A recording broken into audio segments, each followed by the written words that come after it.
Les Européens sont-ils prêts à adopter une nouvelle version numérique de l'euro? On n'aura plus de cash et je trouve ça dommage. C'est pour nous surveiller en fait. Après ces pièces et billets, la Commission européenne propose l'euro numérique, une version virtuelle de la monnaie émise par la Banque centrale européenne. Je rencontre la commissaire européenne Mairead McGuinness pour mieux comprendre quels sont les enjeux autour de la création de cette nouvelle monnaie. Les gens n'utilisent plus autant l'argent liquide et le Covid a vraiment accentué cette tendance. L'euro numérique sera la version digitale des pièces et billets physiques en euros. Il aura exactement la même valeur et pourra être utilisé dans les mêmes conditions, acheter une glace ou des vêtements ou encore transférer de l'argent pour un anniversaire, y compris à l'étranger. L'euro numérique est très différent des crypto-monnaies car il est soutenu par la Banque centrale européenne, ce qui garantit sa stabilité. L'idée, c'est que dans un monde numérisé, l'euro numérique permette à chacun d'effectuer des paiements sûrs à qui il veut et où qu'il se trouve dans la zone euro. Avec la digitalisation des paiements, les banques centrales s'inquiètent de perdre l'ancrage de l'argent liquide dans leur système financier. Un équivalent numérique des espèces permettrait de soutenir la souveraineté et la stabilité de ce système.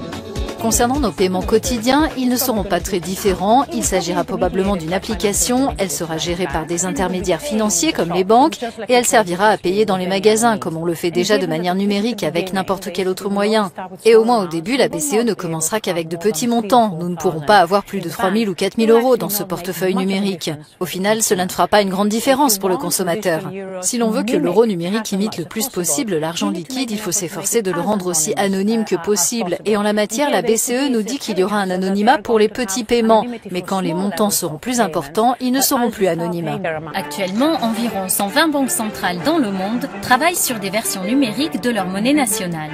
Alors, quelles sont les prochaines étapes et quand l'euro numérique sera-t-il disponible? Ce n'est pas moi qui prendrai cette décision. La législation vise à mettre la démocratie en action autour d'un euro numérique et ce processus est du ressort du Parlement européen et du Conseil. Donc, la BCE décidera. Surveillé en permanence par des caméras intelligentes à reconnaissance faciale capables de mettre une identité sur un visage en temps réel, les Chinois sont désormais aussi tous notés. 778 sur 950, 548 c'est moins bien, 748, un bon score. Pour l'instant, c'est une notation bancaire qui atteste de la bonne gestion des comptes et que tout le monde connaît ici. Je trouve ça bien d'être noté. Dans une société, il faut qu'il y ait des règles. Ces notes, ça nous oblige à bien nous comporter. Ça peut vous paraître effrayant, mais en Chine, c'est comme ça, on a l'habitude. De toute façon, on n'a pas le choix.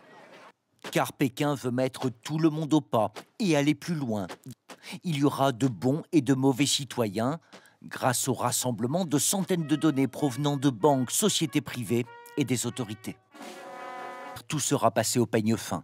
Situation financière, habitudes de consommation, carrière professionnelle, jusqu'au comportement sur les réseaux sociaux.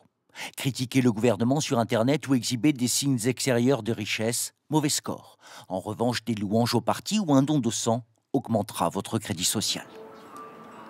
Xiao Wenwang est une citoyenne modèle. En tant que bonne citoyenne, je respecte le code de la route. Si je ne le faisais pas, je perdrais des points sur mon crédit social. Théoriquement, tout pourrait être pris en compte dans la note sociale, même les gestes les plus anodins comme aller faire ses courses au supermarché. À l'heure du paiement électronique, les achats de Xiao Wenwang pourraient peser dans la balance. Comme acheter des cigarettes, pas bon. En revanche, des couches-culottes montreraient l'attention portée à un enfant. De la bière peut être une dépendance à l'alcool, l'eau, c'est mieux. Dans cette ville pilote de 8 millions d'habitants, il n'y a que 18 000 citoyens modèles. Pour Xiao Wenwang, il y a des avantages à la clé. Quand elle prend le bus, par exemple, elle paye moitié prix. Moi, pour tous les services publics, j'ai des réductions. Dans les musées aussi.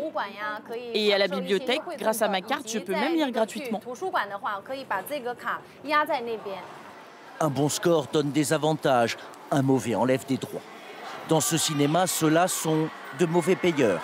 Les visages que nous avons dissimulés, les noms, les adresses se retrouvent en haut de l'affiche. C'est une question de principe. Il faut les dénoncer, ces gens-là.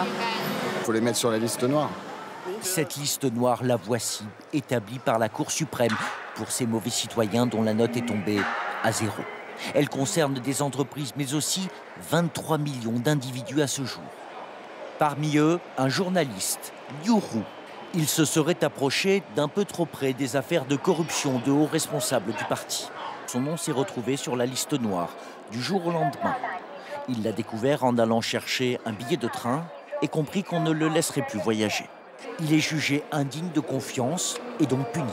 Une fois qu'on se retrouve sur liste noire, on ne peut plus avoir de crédit bancaire, ou créer une entreprise, acheter un appartement, ou même envoyer ses enfants dans une école privée. Rares sont ceux comme Liu Ru qui osent émettre une critique contre ce système que certains qualifient de dictature numérique. Beaucoup de gens, je pense, n'auront plus de libertés individuelles comme moi. Nous vivrons tous avec plus ou moins de restrictions.